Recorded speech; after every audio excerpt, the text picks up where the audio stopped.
देखिए भाई, अभी जो क्वेश्चन था आपका, कौन से नंबर का क्वेश्चन था पीछे मुर्गी वाला?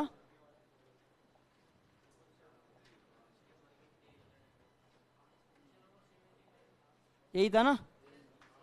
इसमें ये जो सेकंड ग्रेड में जो क्वेश्चन आया हुआ है, ये जो पेपर है आपका, इसमें जो लिखा हुआ है ये खर्चा 40 पैसे है, 20 पैसे, और जवान मुर्गी के अंडे का 40 पैसे है। और खैर ये खैर कॉमन सेंस वाली बात थी कि भाई इसका जो अंडा है थोड़ा महंगा बिकेगा। तो देखो यहाँ पर कितना आंसर था इसका, 40 पैसे था। ये गलती से किया था, ये जो टाइपिंग थी वो गलत थी। ठीक है, 40 पैसे कर लो। ये संस्कृत डिपार्टमेंट वाला जो पेपर है अभी आपके हाथ में, तो इसमें जो आंसर क्वेश्चन दे रखा है, जवान मुर्गी के अंडे का जो खर्चा वो पैसा है वो 40 पैसे दे रखा है। तो यहाँ 40 पैसे कर लेना आप। ठीक है, अब 40 पैसे करते हो तो अब देखिए यहाँ से अब आपका आंसर सही हो जाएगा। देखो यहाँ से हमारे पास 20 पैसे, इसका 20 पैसे और इसका 40 पैसे है। अब देखो हमने क्या कहा था, यहाँ से जब हमारे पास आया था 2x1 इंटू 20, और यहाँ पर 40 करना है आपको। यहाँ पर 40 करेंगे तो ये मैक्सिमम जेड हुआ। अब लेकिन यहाँ पे हमारे पास 40 करते हो तो ये कितना आएगा बोलो? 2 आएगा। कितना आएगा बोलो?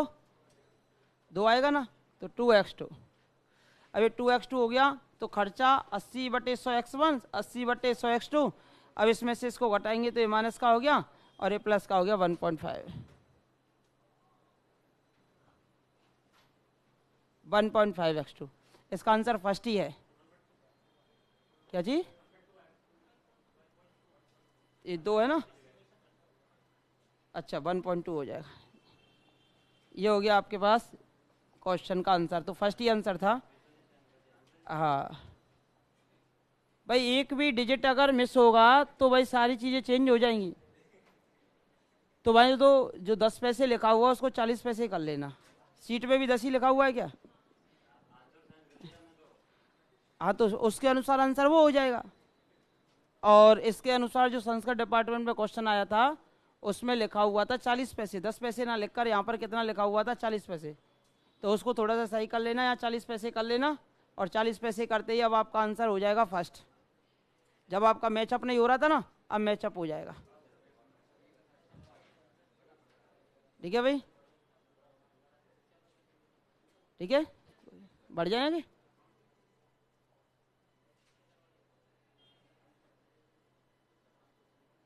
गेम थ्योरी जब फर्स्ट ग्रेड वालों को पढ़ाई जाएगी तो गेम थ्योरी के क्वेश्चन हो जाएंगे उसमें ना। ये गेम थ्योरी का क्वेश्चन खेल है, खेल। खेल तो फर्स्ट ग्रेड वालों के लिए, सिलेबस में नहीं है सेकंड ग्रेड वालों के सिलेबस में।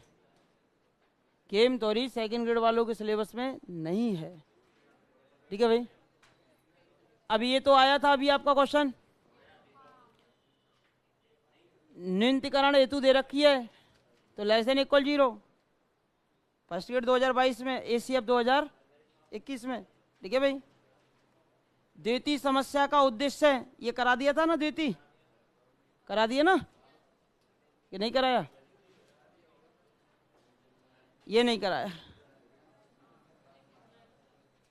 ये फर्स्ट ग्रेड 2022 वाले थे, शायद ऐड नहीं हुए थे आपकी सीट में। ये वाले 4-5 क्वेश्चन आपको ऐड करने थे। देखो एक तो ये नहीं हुआ था ये, बट मैंने क्लासरूम के अंदर करा दिया था। ये वाला क्वेश्चन ऐड नहीं हुआ था, और मैंने बताया था ACF में आया था ये। ACF 2018 का पेपर था जो 2021 में हुआ था। है बड़े 85 क्वेश्चन है, बट ACF का था ये, फर्स्ट ईयर 2022 में और आया सेम ऐसे ही लिखा हुआ। ठीक है, क्वेश्चन सेम है। अब देखिए ये वाला क्वेश्चन आपके टाइप नहीं हुए थे फर्स्ट ईयर के, जो 4-5 क्वेश्चन थे। देखो फर्स्ट ईयर में एक क्वेश्चन तो ये था जो रिपीटेड था, एक क्वेश्चन दे देता का था, दूसरा क्वेश्चन, तीसरा जो क्वेश्चन था आपका अमुक समुच्चय वाला था, और एक आपका नियतन समस्या का था, और एक क्वेश्चन आपका खेल का था। खेल का तो आपके सिलेबस में है नहीं, खेल वाला फर्स्ट ग्रेड के सिलेबस में केवल, ये तो सिलेबस में है ना।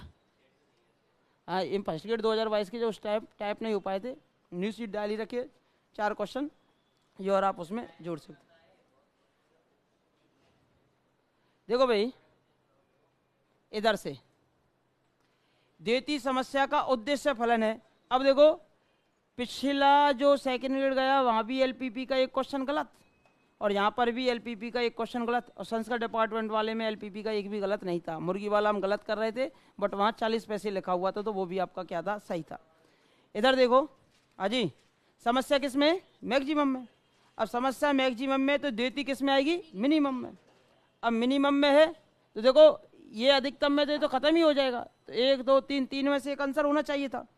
अब देखो यहाँ से मैक्सिमम में है तो समस्या मिनिमम में आनी चाहिए, और जब समस्या मैक्सिमम में होती है तो प्रतिबंध लेस देन में आने चाहिए।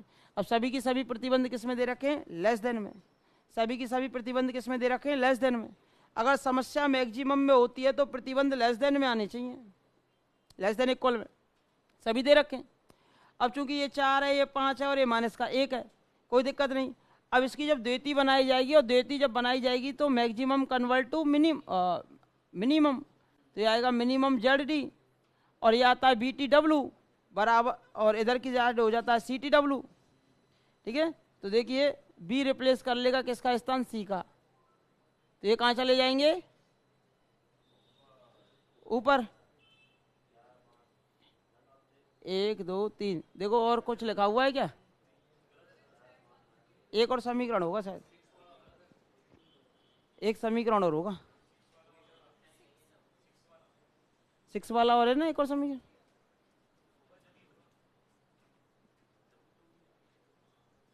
एक 6 वाला समीकरण, एक 6 वाला समीकरण और आएगा। इसमें कितने लिखे हुए हैं,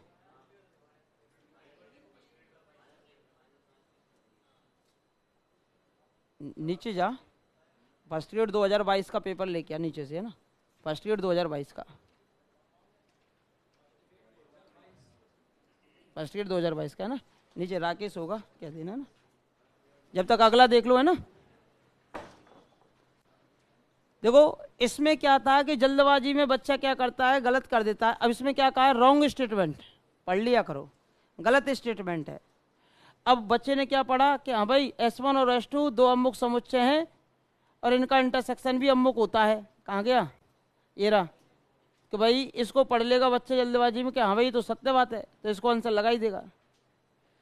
यदि S1 तथा S2 Rn में दो समतल हैं तो इनका इंटरसेक्शन भी हमेशा कैसा होगा, बोलो, अम्मुक समुच्चय होता है। आप जानते हो intersection of two convex set always convex, भाई दो अम्मुक समुच्चयों का इंटरसेक्शन हमेशा अम्मुक होता है। अब देखो दो अम्मुक समुच्चय, अब इसमें गलत स्टेटमेंट पूछा तो 3 सही होंगे और एक क्या होगा, गलत होगा। यानी S1 और S2 Rn में दो अम्मुक समुच्चय हैं, तो अब बताओ अगर प्लस वाला हो जाएगा तो फिर माइनस वाला भी हो जाएगा, अगर प्लस वाला हो जाता है तो फिर माइनस वाला भी हो जाएगा। फिर यहाँ से हमेशा यूनियन जो है वो अम्मुक समुच्चय हो, इसकी कोई गारंटी नहीं होती। तो यहाँ से हमारे पास थर्ड स्टेटमेंट गलत हो जाता है और हमारे पास फर्स्ट और सेकंड और फोर्थ क्या हो जाते हैं, सही। तो यहाँ से आप वहाँ पर भी रिजल्ट बढ़ा सकते हो कि अगर S1 और S2 दो अम्मुक समुच्चय हैं तो इनका प्लस भी अम्मुक हो जाएगा और इनका माइनस भी क्या हो जाता है, अम्मुक हो जाता है। लेकिन इंटरसेक्शन तो होता ही होता है हमेशा अम्मुक, लेकिन यूनियन अम्मुक हो इसकी कोई गारंटी नहीं होती। यूनियन तो सभी जगह फेल होता है, यूनियन तो सभी जगह फेल होता है, इंटरसेक्शन सभी जगह पास होता है। ठीक है भाई, कॉमन वाला। ठीक है, बढ़े आगे। इसका आंसर कौन सा होता, थर्ड, जो गलत है वही लगा देना। फर्स्ट ग्रेड 2022 का था, वहां लिख लेना यदि S1 और S2 दो कॉन्वेक्स हैं तो S1 प्लस S2 भी कॉन्वेक्स, S1 माइनस S2 भी कॉन्वेक्स। ठीक है भाई, S1 प्लस S2 भी कॉन्वेक्स और S1 माइनस S2 भी क्या हो जाएगा, convex. 37 62 99।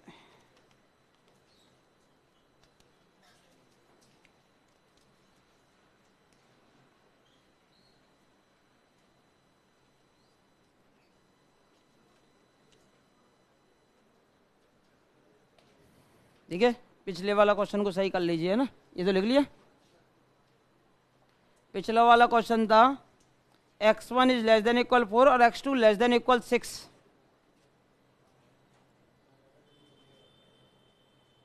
x2 is less than equal 6, एक ये और आ जाएगा। 4 और ये 6। अब देखो ये 4 है, ये 6 है, ये 5 है और ये माइनस का 1 है, और ये चौथा जो है x2 is less than equal minus का 1 है। ठीक है भाई।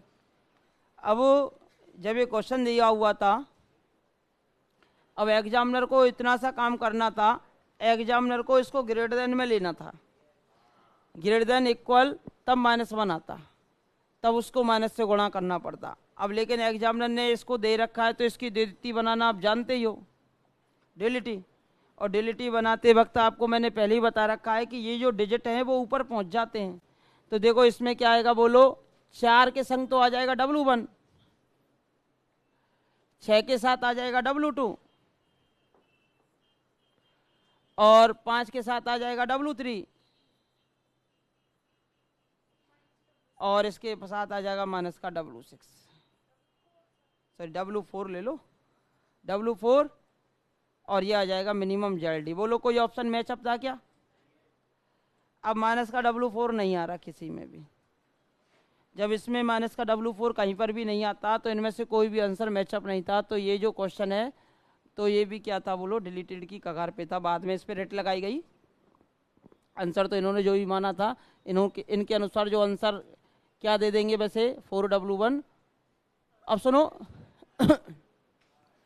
इसमें क्या कर सकते हैं, देखो इसमें दूसरा तरीका ये तो हो गई। अब हमारे पास चलो ठीक है, मैंने मान लिया क्या मिनिमम में आया है, लेकिन मिनिमम में -1 से गुणा करके मैक्सिमम में भी कन्वर्ट कर सकते हो। अगर मैं इसको मैक्सिमम में भी बनाऊं, किस में बनाऊं? मैक्सिमम में। मिनिमम कन्वर्ट टू मैक्सिमम, तो जैसे कि मैक्सिमम ZD का स्टार बना लिया, ठीक है, कोई नई समस्या बना ली। अगर मिनिमम को मैक्सिमम में कन्वर्ट कर सकते हो, माइनस से ही तो गुणा कर रहे हैं, तो ये कितना हो जाएगा बोलो, माइनस का 4W1 माइनस का 6W2 माइनस का 5W3 प्लस का W4। अब बोलो कोई आंसर है क्या? मैक्सिमम में है क्या कोई? कौन सा है? फर्स्ट है। अब वो जब भी ऐसी कोई भी समस्या आपके सामने देखने को मिल जाए, या तो इसका कोई आंसर मैचअप हो ही नहीं रहा और नहीं हो रहा, तो फिर थोड़ी सी चतुराई देखी आपने, तो इसके अनुसार आप इसका आंसर कौन सा लगा देंगे? 1। या तो कोई होगा ही नहीं, होगा तो फिर 1 होगा। देखो मैक्सिमम में है, इसकी देती तो यही आई है ना, देती तो यही आई है। केवल माइनस से गुणा करके इसको मिनिमम में भी तो कन्वर्ट कर सकते हो हैं? आंसर की मैं फर्स्ट ही दिया था, बट अभी क्या रेट लगी है, उसके अनुसार जो भी आएगा वो देख लिया जाएगा। हाँ तो फिर फर्स्ट होगा तो, या फिर अगर इसको मानेंगे तो फिर यहाँ पर माइनस होगा भाई। थर्ड मानेंगे तो यहाँ पर माइनस होना चाहिए, थर्ड को मानेंगे तो यहाँ पर माइनस होगा भाई। अकॉर्डिंग टू आंसर माइनस होगा तो थर्ड होगा। अगर कोई मैचअप नहीं हो रहा तो फिर फर्स्ट लगा के आते। हाँ जी वो तो होगा ही प्रोसेस अनुसार। तो वैसे इसका आंसर ये होता है, ये वाला थर्ड, या माइनस कर दिया जाता तो। लेकिन क्वेश्चन नहीं बन रहा तो फिर फर्स्ट लगाना पड़ता आपको। हाँ तो फिर इस वजह से तो मैक्सिमम में कन्वर्ट कर दिया मैंने। हाँ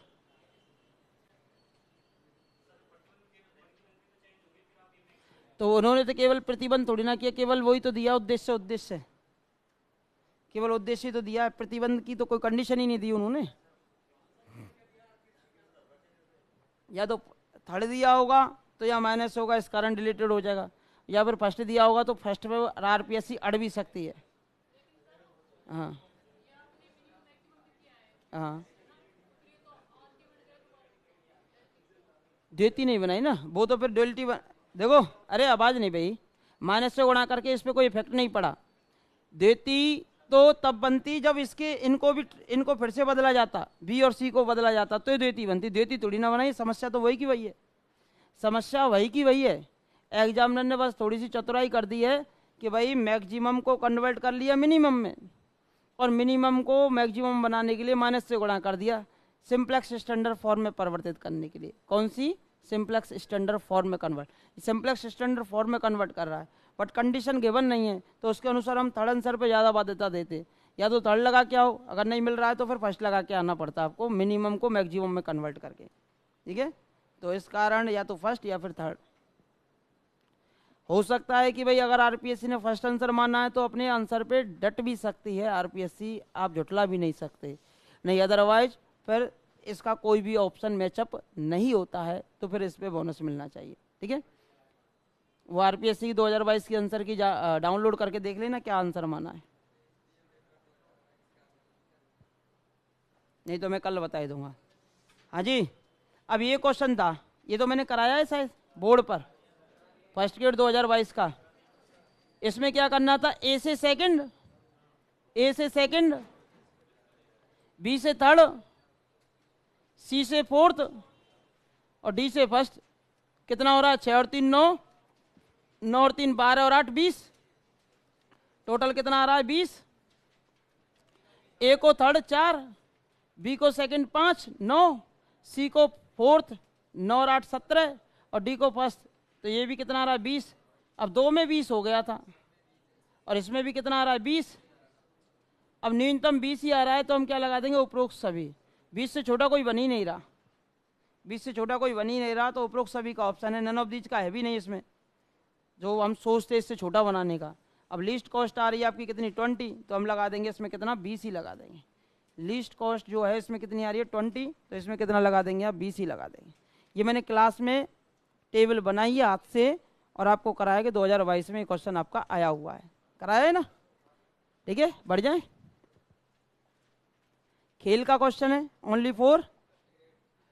अब एसीएफ किसी रैखिक प्रोग्रामन समस्या का इस्तेमाल कैसा हल होता है, वह सुसंगत हल होता है। फिजिबल सॉल्यूशन ही तो होता है, फिजिबल सॉल्यूशन होता है जिसके लिए उद्देश्य फलन का केवल मैक्सिमम मान मिलेगा, मिनिमम भी मिल सकता है, केवल मिनिमम मिलेगा। उद्देश्य फलन का या तो मैक्सिमम मिलेगा या मिनिमम मिलेगा।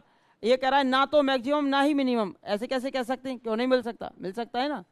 तो फर्स्ट सेकंड और फोर्थ ऑप्शन गलत है, तो थर्ड ऑप्शन आपका क्या हो जाता है सही। मैक्सिमम भी मिल सकता है और मिनिमम भी, अगर दोनों ओर से परिबद्ध है तो आपकी समस्या। ठीक है, करा दिया था आपको क्वेश्चन। आगे बढ़े, ये क्वेश्चन हम आपको पहले ही सॉल्व करा चुके थे।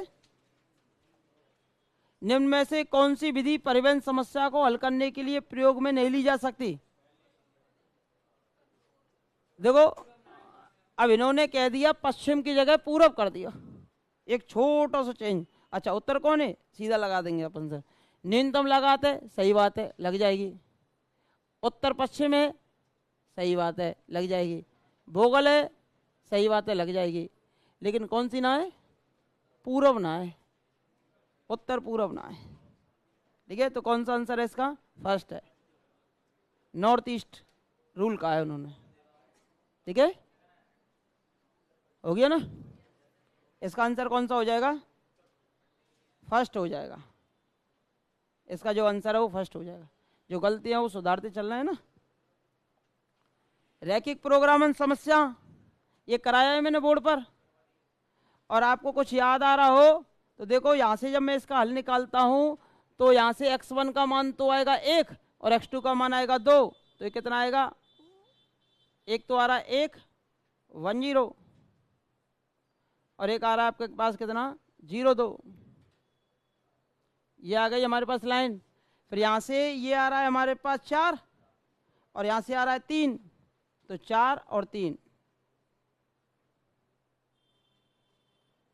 और 3 जाएगा ऊपर,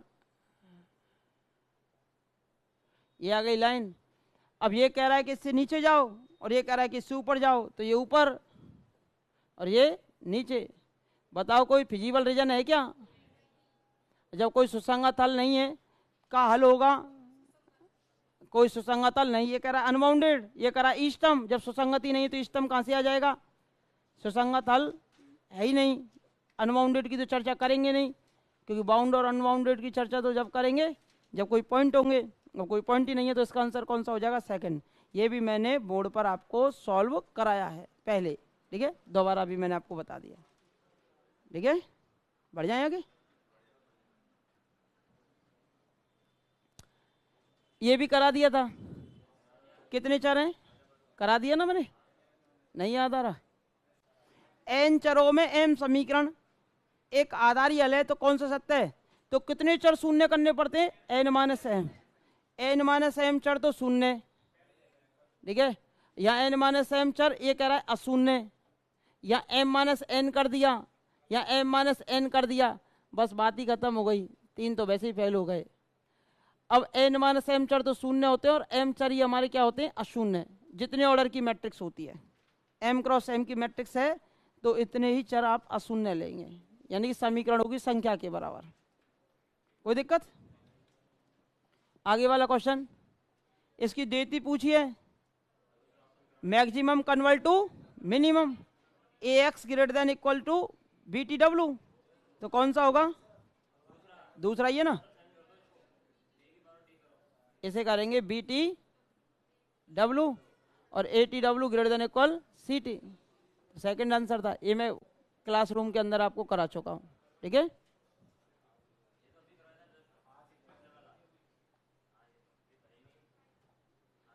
यह भी कराई दिया था। इसके लिए जो आंसर माना था इसी अपने ये माना था, उसके लिए भी आंसर फर्स्ट ग्रेड ने वही माना है। का में उद्देश्य फलन का अधिकतम मान है।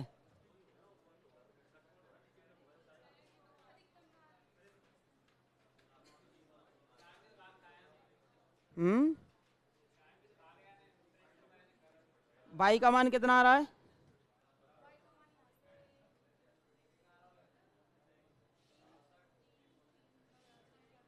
दोबारा बना देते हैं, ये दो ही तो समीकरण है, यही है और है कोई? अब लेस देन इक्वल में भी तो नहीं दे रखा, क्या क्वेश्चन है?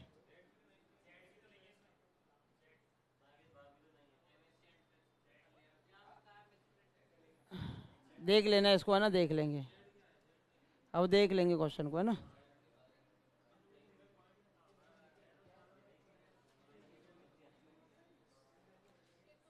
हाँ भाई, आवाज नहीं, ये करा दिए ना।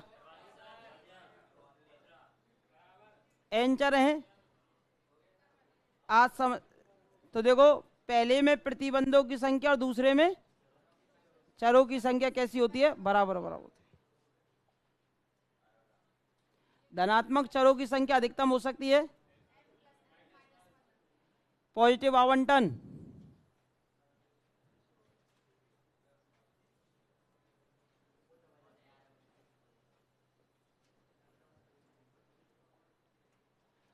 एम नौकरी एम व्यक्ति, प्रारंभिक आधारी कितने होंगे? शुरुआत में इतने चाहिए, एक व्यक्ति एक कार्य, एक व्यक्ति एक। अमुक नहीं है, कौन सा नहीं था? ये तो है, एलिप्सॉइड है, ये पैराबोला था, ये भी था।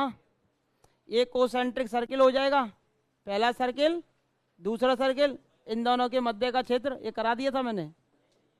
एक पॉइंट x1, दूसरा पॉइंट x2, x3 नहीं है, और ये सर्किल डिस्क है, थर्ड है ना, ये सब हैं। थर्ड गलत है, तीन सही है, तीन अमुक है, थर्ड आपका अमुक नहीं है, ठीक है भाई। 2015 वाले पेपर का है, होगा नहीं तो जो नहीं है उसका पिक ले लिया करो, और क्या है, जो नहीं होता उसका पिक ले लिया करो भाई। कुछ क्वेश्चंस जैसे टाइप नहीं हो पाए, 2 4 5, एक तो फर्स्ट ईयर 2022 के करा दे तो पहले ही दिया जाता है कि भाई ये क्वेश्चन लगा के ये टाइप होने। अब जैसे पेपर उठाते तो एक पेपर उसके साथ दूसरा पेपर भी चला गया, तो वो सोचते कि हो गए, अब उन्हें क्या पता 2022 का कि 2023 का टाइप हो गए, सीट तैयार, प्रिंटिंग के लिए चली गई, फिर उसके बाद नहीं, ऐसे नहीं होता, सारी चीज़ें हैं, ये तो गणित है, गणित में तो जितना भी कर लो उतने ही करेक्शंस आते रहते हैं।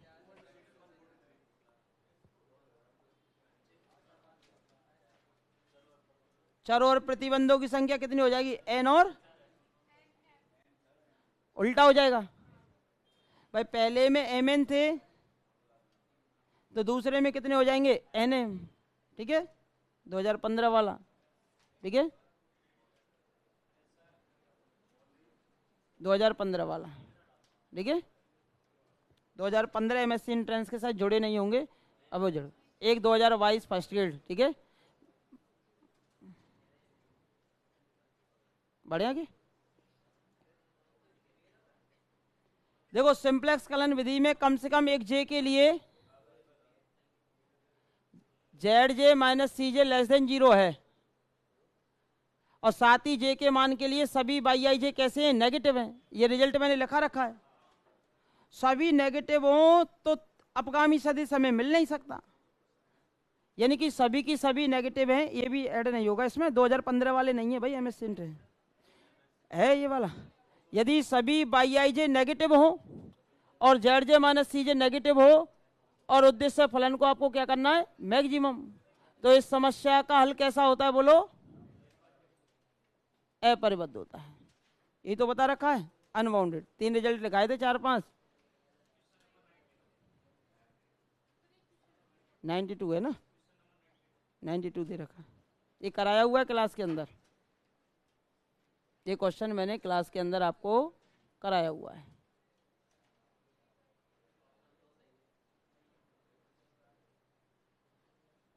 बड़े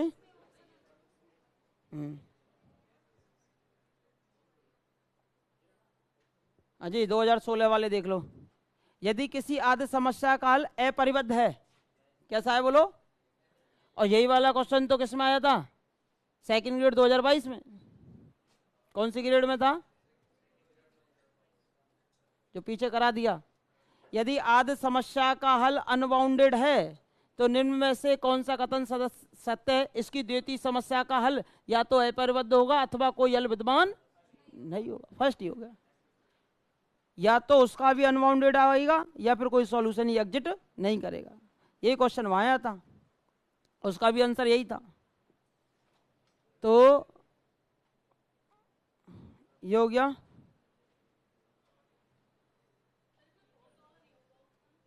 फोर्थ वाला हल या तो परिबद्ध, परिबद्ध क्या दिया ना, अपरिबद्ध नहीं कहा, पढ़ा पढ़ो, पढ़ लिया, परिबद्ध कह दिया, बाउंडेड। उसका अनबाउंडेड है तो उसका कैसे हो जाएगा, पहले ही बताया कि अगर पहले का हल विद्यमान होता तो दूसरे का भी होगा, और दूसरे का होता तो पहले का भी होगा। XB सिंप्लेक्स किसी पुनरावृत्ति पर मैट्रिक्स A के प्रत्येक, हाँ भाई, सभी की सभी ZJ माइनस CJ कैसे आ गए, तो ये कैसा हल हो जाता है, यदि ZJ माइनस CJ के सभी की सभी मान XB आधारित चर के लिए क्या आ जाते हैं, मैट्रिक्स A के लिए, भाई बीच में जो बनती है वो मैट्रिक्स A ही तो बनती है, उसके लिए ZJ माइनस CJ अगर सभी की सभी पॉजिटिव आ जाते हैं ग्रेटर देन 0, तब ये जो हल है वो आपका कैसा हल बन जाता है, इष्टतम हल बन जाता है। ठीक है भाई, ये थ्योरम का रिजल्ट था, ये भी मैंने लिखाया हुआ है। किसी आज समस्या की द्वितीय डुल प्रॉब्लम की डुल प्रॉब्लम बनाओ, प्राइमल की डुल बनाओ, फिर डुल की फिर डुल बना दो तो प्राइमल ही आ जाएगी। ये अभी 2019 रिपीटेड क्वेश्चन के साथ ही जे के मान के लिए सभी YIJ कैसे आ गए, नेगेटिव या 0 के बराबर, और ये क्या है, नेगेटिव है, तो इस केस के संगत कैसा हल हो जाता है, अपरिबद्ध। MSc एंट्रेंस में रिपीट हो गया ये वाला क्वेश्चन 2015 से 2019 में। ठीक है भाई, अनबाउंडेड सॉल्यूशन हो जाएगा। भाई YIJ नेगेटिव है सभी, ये रिजल्ट लिखाया हुआ है, और ये आने के चांसेस भी हैं आपके सेकंड ग्रेड के पेपर में। यदि रैखिक प्रोग्रामन समस्या दे रखी है, मैक्सिमम Z बराबर CX है,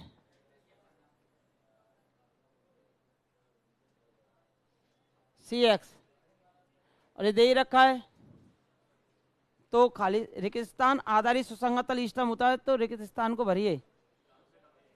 भाई देखो ये पहले करा दिया था भाई, जो एक्सट्रीम पॉइंट निकलते हैं भाई सुसंगत हल में से ही तो इष्टतम हल निकलता है, तो कम से कम एक और विकल्प भी उसका विद्यमान हो सकता है, तो कम से कम एक, एटलीस्ट वन।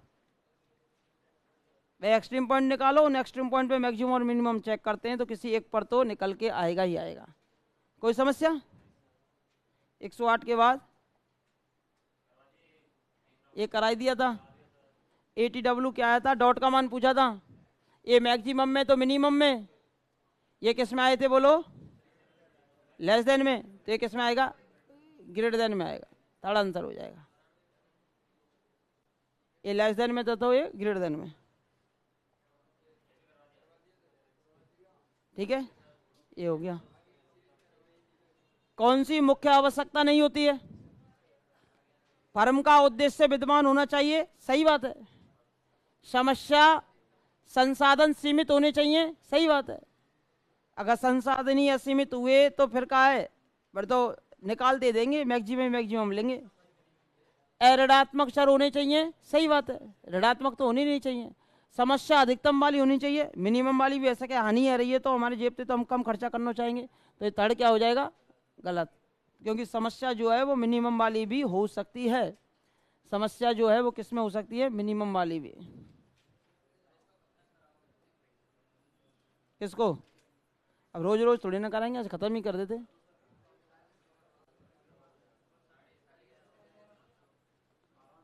पर उसके बाद मैट्रिक्स की जो भी पढ़ना चाहे वो कर सकता है, सर तो कराएंगे ही कराएंगे। रैखिक प्रोग्रामन समस्या, आवाज नहीं, 10 मिनट का काम हो रहा, ज्यादा कहाँ बचे। ये कराई दिया, देती है, इसका आंसर बोलो। ATW greater than equal CT आएगा ना, और मिनिमम में आएगा। ये कई बार हो गया, ये 2022 में कई बार रिपीट हो गए। एक रैखिक प्रोग्रामन समस्या को मानक रूप में परिवर्तित करने के लिए किन किन चरों को प्रविष्ट किया जाता है, केवल न्यूनता पूरक चर, केवल आधिक्य पूरक चर, न्यूनता पूरक चर और। लेकिन आधारी मैट्रिक्स बनाने के लिए पूछा जाता तो कृत्रिम चरों का समावेश किया जाता, अगर नहीं बन पाता है तो भाई आर्टिफिशियल वेरिएबल का तो केवल एक ही जगह यूज करते हैं, यदि हमारे पास क्या ना मिले, आधारी मैट्रिक्स ना मिले। नहीं, अदरवाइज स्टैंडर्ड फॉर्म में कन्वर्ट करने के लिए न्यूनता पूरक चर और आधिक्य पूरक चरों का क्या किया जाता है, उपयोग किया जाता है। भाई इनइक्वालिटीज गिवन होती हैं, उनको इक्वेशन में कन्वर्ट किया जाता है न्यूनता पूरक चर और आधिक्य पूरक चर, सिलेक्ट वेरिएबल और सरप्लस वेरिएबल की सहायता से। अगला क्वेश्चन, आधारी सुसंगतल अपभ्रष्ट होगा, कम से कम एक आधारी चर का मान क्या हो, 0 हो। ठीक है, हाँ जी, ये बता ही दिया था आपको। ए की कोटि कितनी है, m है, हाँ भाई करा दिया था। ए की कोटि m है और इसकी कोटि कितनी है, p है, तथा अज्ञात चरों की संख्या कितनी है, n है। अज्ञात चर मतलब चरण की संख्या तो n है गई, और इसकी कोटि p है। अब अद्वितीय हल होगा, तो अद्वितीय हल के लिए मैंने बताया कि m यानी इन दोनों की कोटि तो बराबर होनी चाहिए। भाई आर्गुमेंटेड मैट्रिक्स ए बी और ए की कोटि कैसी होनी चाहिए, बराबर, और किसके बराबर आनी चाहिए, चरों की संख्या के। ये p आएगा, p और किसके बराबर आएगी, चरों की संख्या। और चरों की संख्या कितनी आती है बोलो, चरों की संख्या कितनी दे रखी है, n। तीनों की तीनों बराबर होंगे तो ही आएगा सेकेंड आंसर।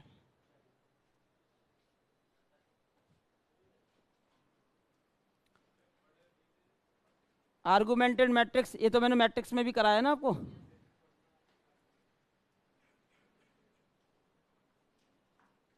ये तो मैंने मैट्रिक्स में भी कराया है आपको।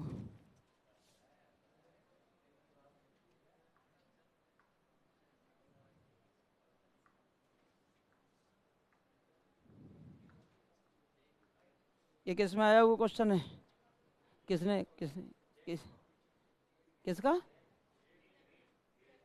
हाँ तो हुआ नहीं, हुआ नहीं, क्यों नहीं हुआ, होना चाहिए था ना। अभी करा देता हूँ, पहले इसको करो। असंतुलित परिवहन समस्या में कार्यों की संख्या सुविधाओं की संख्या के बराबर नहीं होती। परिवहन है, परिवहन, कार्य और सुविधाएं तो मतलब ही ना।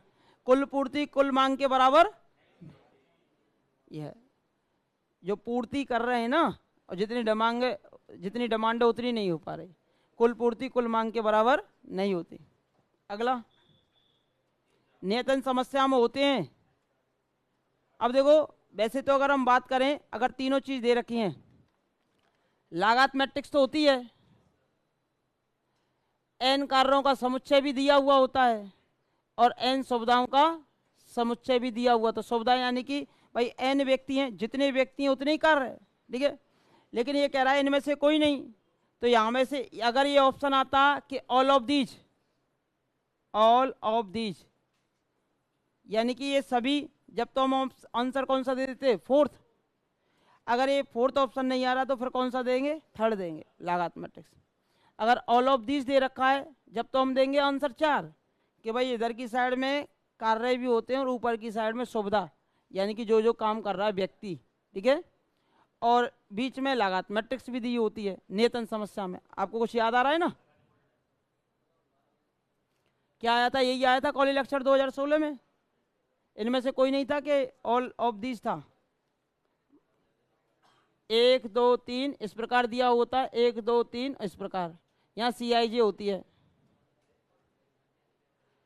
अगर वैसे देना होगा, अगर इनमें से कोई नहीं लिख रहा है जब तो थर्ड देंगे, और ये सभी लिख रहा है तो फोर्थ देंगे, ठीक है। तो अभी एट ए प्रेजेंट इनमें से कोई नहीं लिख रहा है तो कौन सा दे देंगे, थर्ड दे देंगे, ठीक है।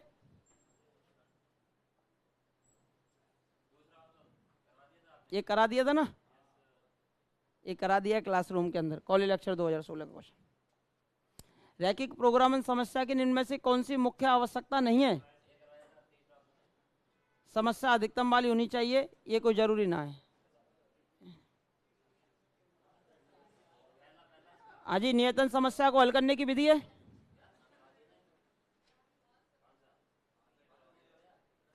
ये सभी करा दिए, मुझे A to Z याद है कौन सा करा दिया मैंने। हंगेरियन विधि है। हाँ जी, 5 पंक्ति और 6 स्तंभ। तो अपभ्रष्टता अब अपभ्रष्टता हो गई, विद्यमान होगी यदि अनभ्रष्टता है कि अपभ्रष्टता है? हाँ जी, अपभ्रष्टता कहा है, भरी हुई कोष्ठकों की संख्या m + n - 1, 5 + 6 - 1 10। अब ये कह रहा है भरी हुई कोष्ठकों की संख्या यानी कि 10। अब 10 होनी चाहिए थी किस केस में, अनपभ्रष्टता वाले केस में, ठीक है। और भरी हुई कोष्ठकों की संख्या ये 11 बता रहा है, कुल भरी हुई कोष्ठकों की संख्या कितनी बता रहा है, 10, जबकि कुल भरी हुई कोष्ठकों की संख्या कितनी हो जाएगी, कम होनी चाहिए ना। तो यानी कि भरी हुई कोष्ठकों की संख्या, भरी कोष्ठकों की संख्या लेस देन हो जाएगी किससे, m + n - 1 से। कौन से केस में, अपभ्रष्टता वाले केस में। अब अपभ्रष्टता वाले केस में तो ये कितना आ रहा है, 10 आ रहा है ना, 10 से कम, 10 से कम कौन से ऑप्शन में, तो 4 लगाएंगे भाई। अब भ्रष्टता आ जाती है ना, और अब भ्रष्टता आ जाती है तो रिक्त कोष्ठकों की संख्या तो m - 1 n - 1 से ज्यादा हो जाएगी, और भरी हुई की संख्या m + n - 1 से कम हो जाएगी। तो कौन सा आंसर लगाएंगे इसका, फोर्थ लगाएंगे। हो गया। नेक्स्ट बढ़ते हैं आगे की तरफ। किन चरों को प्रविष्ट किया जाता है, स्टैंडर्ड फॉर्म में कन्वर्ट करना है आपको, तो केवल न्यूनता पूरक चर, केवल आधिक्य पूरक चर, न्यूनता और आधिक्य पूरक चर दोनों को समाहित किया जाता है।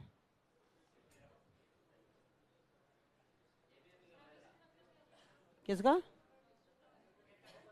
पीछे वाला, प्रविष्ट का मतलब एंटर, मतलब दिया जाएगा, इनको समाहित किया जाएगा। अपभ्रष्ट, ठीक है। द्वितीय चरों की सटीक संख्या, आदि प्रतिबंधों की संख्या के। कौन सा वैज्ञानिक परिवहन समस्या से आयलर नहीं था,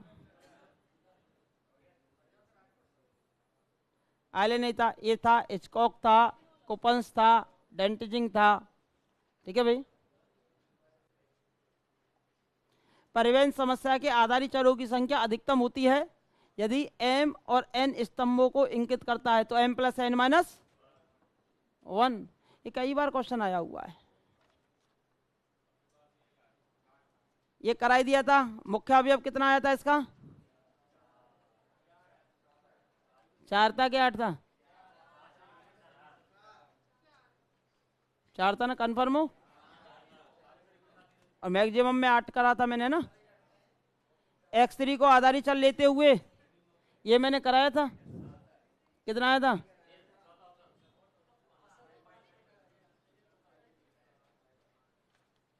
भाई x3 का मान तो 0 कर देना। अब देखो 5/9 और 11/18 है क्या है? 5/9 और 11/18 यानी कि 44/18, यानी कि 5/9 22/9 कितना हो गया? 27/9, 3 आ गया। यही संतुष्ट कर रहा है, फोर्थ ही आंसर हो गया। ये वैल्यू रख के देख लो, पहले समीकरण दूसरे समीकरण में यही सेटिस्फाई कर रहा है, तो इसका आंसर कौन सा हो जाता है? फोर्थ हो जाता है, बाई ऑप्शन। ठीक है, सीधे वैल्यू रख के देख लो, फिर यही आंसर हो जाता है। अजी बढ़े आगे।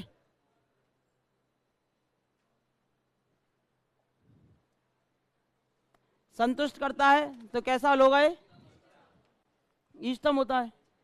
सेटिस्फाई करेगा तो कैसा हल हो जाएगा? ये इष्टतम। ये करा दिया था ना द्वितीय 2021 का क्वेश्चन। कितना आंसर था इसका? फर्स्ट ही ऑप्शन था इसका, मैक्सिमम कन्वर्ट टू मिनिमम।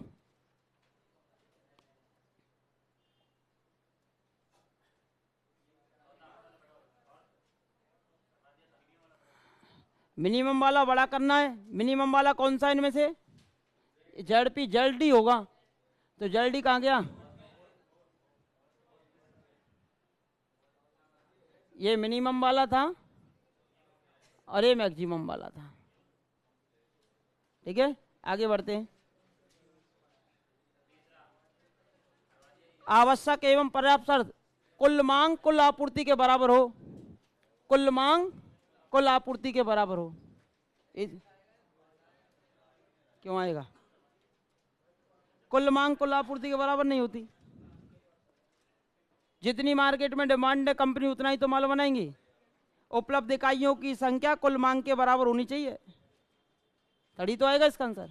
उपलब्ध इकाइयों की संख्या कुल मांग के बराबर होनी चाहिए। परिवहन समस्या में, परिवहन समस्या में अपभ्रष्टता आ जाती है यदि आवंटनों की संख्या m प्लस n माइनस 1 से क्या हो? कम हो। ये आपकी एलपीपी थी, ये करा दिया था मैंने। x plus y less than equal 1 तो अंदर की तरफ, ग्रेटर देन इक्वल 2 बाहर की तरफ। बोलो कॉमन रीजन है क्या? जब कॉमन रीजन नहीं है तो इसका कोई हल भी नहीं, इसका सेकंड नंबर का आंसर हो जाता है। भाई ये नीचे की तरफ ये ऊपर की तरफ, इन दोनों का कोई भी कॉमन रीजन नहीं है, तो कॉमन रीजन नहीं है तो इसका कोई भी हल विद्यमान नहीं है। कोई समस्या?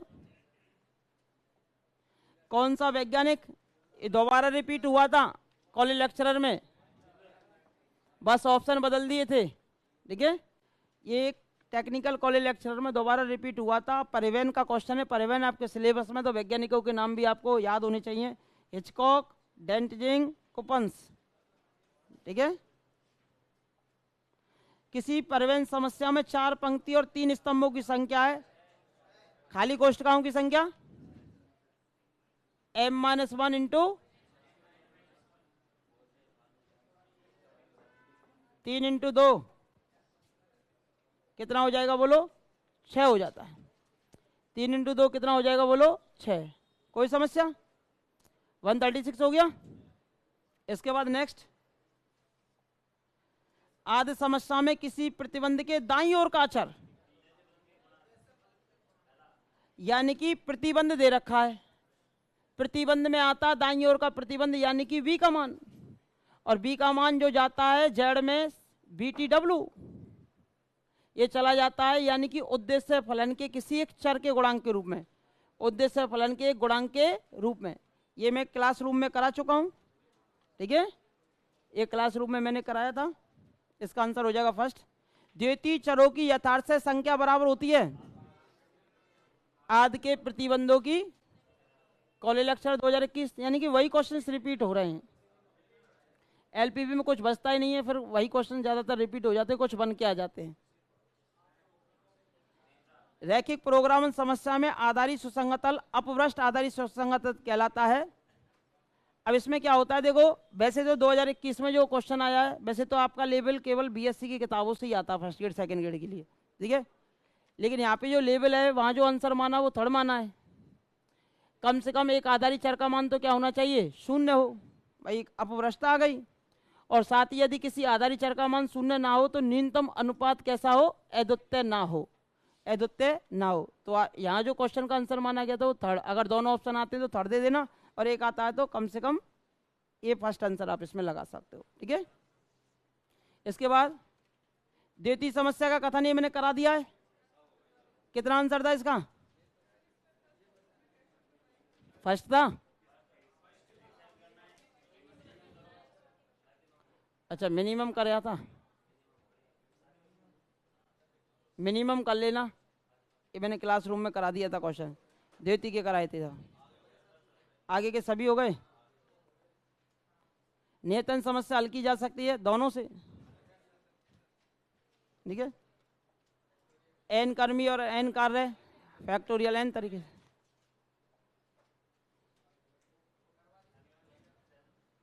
द्वितीय रैखिक प्रोग्रामन समस्या में पहले m प्लस एन प्रतिबंध थे तो वो किस में बदल जाएंगे, समीकरणों में।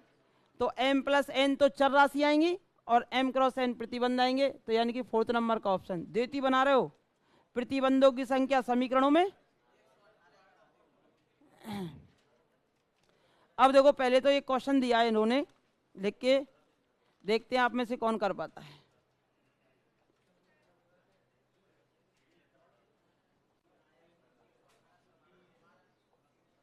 हाँ जी, क्वेश्चन है एलपीपी को अधिकतम कीजिए, ठीक है।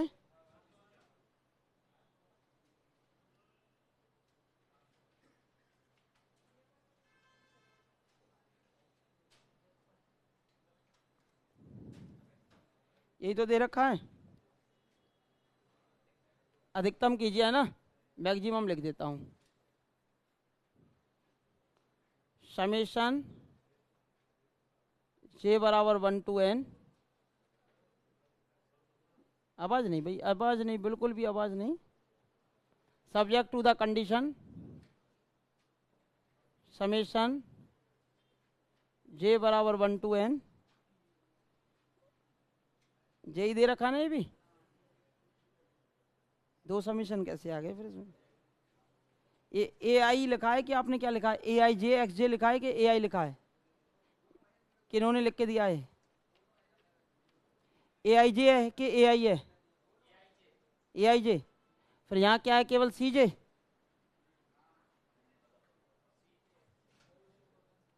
वो देखो, वो कंफर्म करके बताओ, नहीं अदरवाइज क्वेश्चन में दिक्कत आएगी।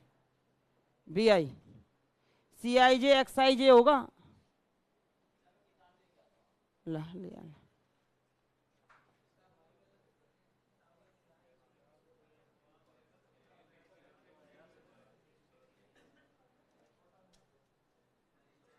X i greater than equal 0 और जे की जो वैल्यू है 1 to n, माना कि अच्छा 35 है क्या।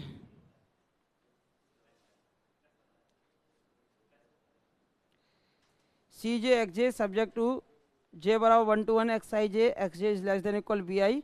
आई की जो वैल्यू है 1 to m है और x i greater than equal 0, और जे की जो वैल्यू है वो आई की वैल्यू 1 to m है और जे की वैल्यू 1 to n है, ठीक है। लेस देन इक्वल है, ग्रेटर देन इक्वल नहीं, लेस देन इक्वल है, ठीक है। ठीक है, क्वेश्चन को सुनते चलो, मैं बोल रहा हूँ, है ना। माना कि हम सी जे के और ए आई जे के मानों को स्थिर रखते हैं, कॉस्ट को और ए आई जे के मानों को क्या रख दिया, स्थिर। भाई जब भी आप एक चीज बताओ, जब भी कोई भी एलपीपी लिखते हो, जो ए के जो गुणांक आते हैं, मैट्रिक्स ए के गुणांक, वो तो स्थिर ही आते हैं, और कॉस्ट भी आती है, वो भी कैसी आती है, स्थिर आती है। अब भाई कोई भी आप मैट्रिक्स लिख रहे हो ना, जैसे मैक्सिमम जेड उद्देश्य से लिख रहे हो तो कितना आएगा, जैसे 2x1 प्लस 5x2। बताओ 2 और 5 स्थिर है या नहीं है, कॉस्ट है ना।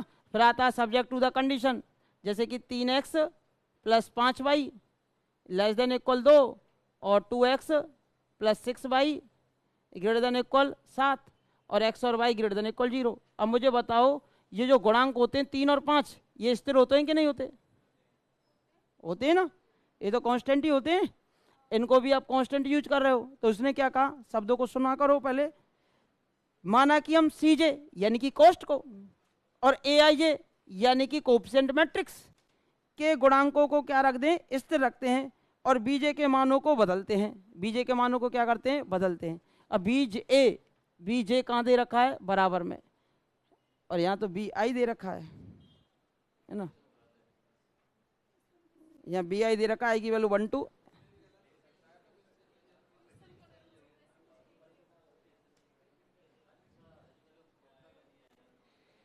भाई आई तो जे दे रखा है ना, बी जे,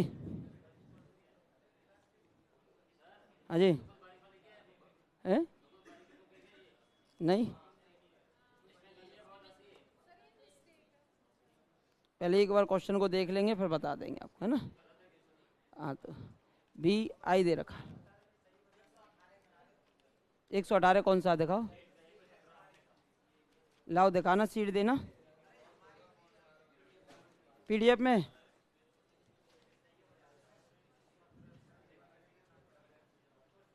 अठारह कराया नहीं मैंने,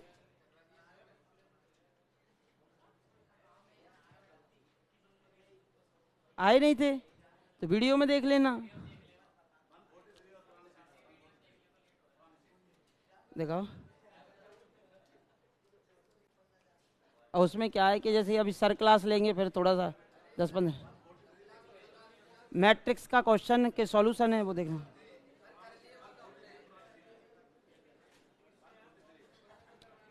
अरे आवाज नहीं भाई,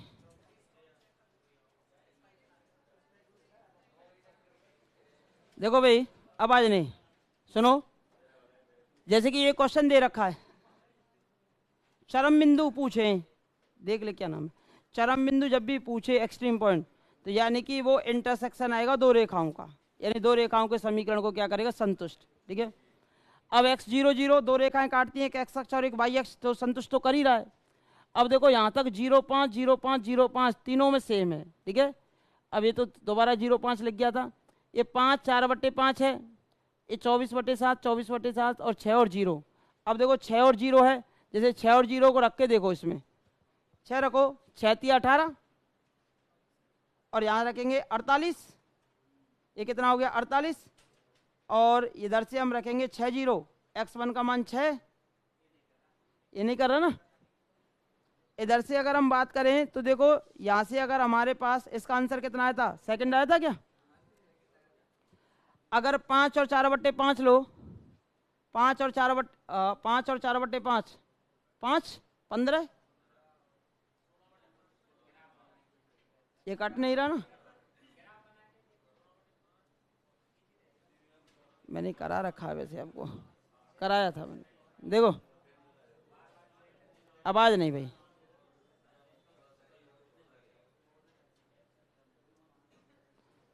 क्या एक बार जब करा चुके हैं तो दोबारा, देखो आवाज नहीं, 6 और यहां से भाई ये तो कटेगा 8 और 6,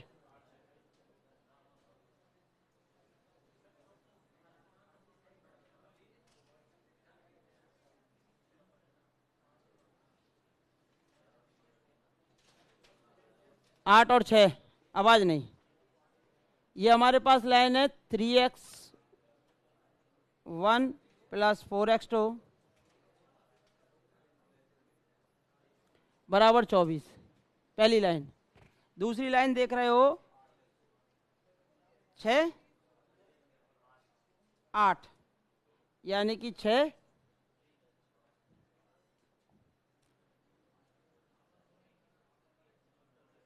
और 8,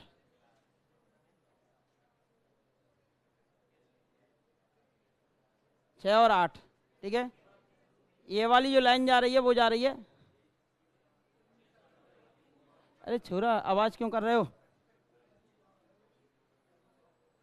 x1 बराबर 5 है, x1 बराबर 5 है, तो देखो सबसे पहले तो इन दोनों का इंटरसेक्शन पॉइंट निकाल लिया करो। ये दोनों लाइन आपस में काट रही हैं, ये दोनों लाइन आपस में क्या कर रही हैं, काट रही हैं। इनका इंटरसेक्शन पॉइंट बताओ।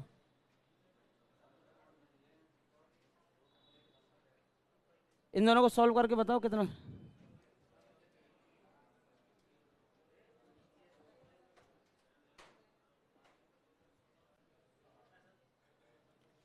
इन दोनों समीकरणों को हल करके बताओ कितना आता है।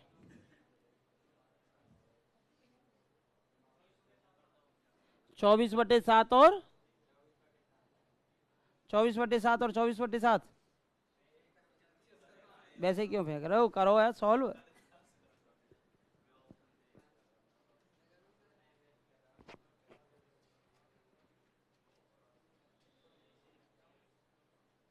करो जल्दी, पॉइंट ना कर रहे, कहा करेंगे तुम पेपर में, कैसे करेंगे फिर 2.5 घंटा में। मैं ये पूछ रहा हूं आपसे कि इन दोनों समीकरणों को हल करना जानते हो कि नहीं, तो करो तो सही, कहा आएगा कौन सर।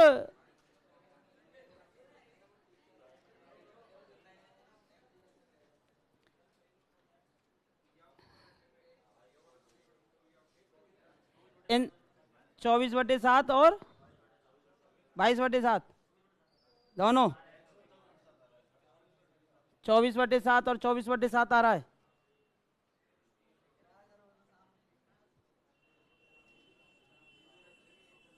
ना। ये आ गया 24/7 और 24/7, ठीक है। अब 24/7 का मतलब हो गया 3 से बड़ा और 4 से छोटा, है ना, 3 से बड़ा और 4 से छोटा। अब देखो x1 का मान कितना है, बोलो 5, 5 है ना, तो इससे ऊपर जाएगा, x1 बराबर 5 जाएगा आपका यहाँ, ये जाएगा इधर, 5 इसके नज़दीक जाएगा लेकिन इससे बड़ा जाएगा, ठीक है। फिर दे रखा है x2 बराबर 6, तो ये तो इससे छोटा है, और यहाँ पर हमारे पास इसका मान कितना था बोलो, 0 और 8, और पहले का मान कितना था बोलो, 0 और 6, भाई 0 और 6 तो था, तो ये जाएगा हमारे पास कहाँ से, यहाँ से, ठीक है।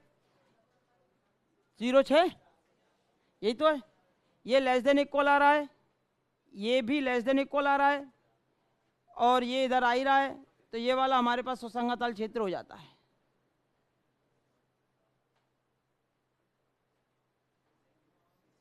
अब इस वाली लाइन पे ये वाला पॉइंट निकालो, x1 का मान 5 रखो, और ये 6 0 वाली लाइन थी और 8 पर जा रही थी जो, यानी कि इसमें रखो भाई 5 रखो, 40, 8, 8/6 आ रहा है, 5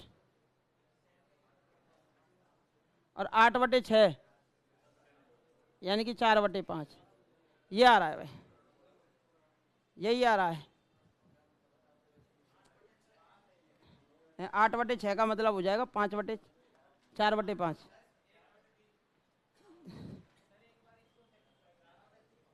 कितना होगा,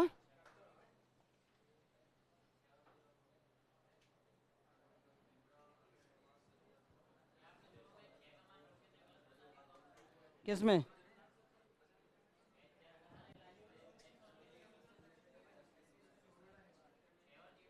देखो क्वेश्चन तो वैसे ही आएगा जो मैचअप हो जाए।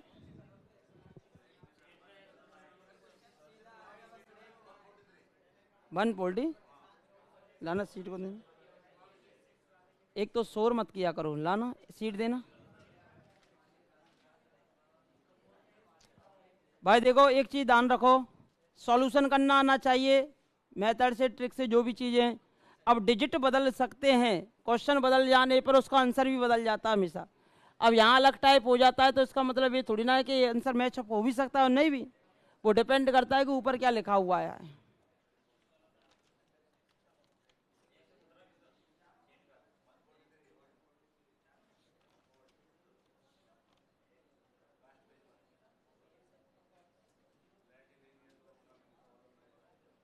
ये कराया नहीं था मैंने?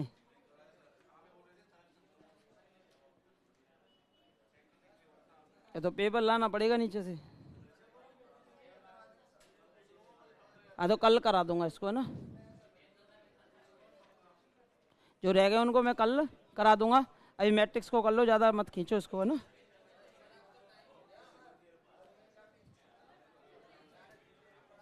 नहीं सर कराएंगे मैट्रिक्स वाले, क्वेश्चन ही तो करने हैं।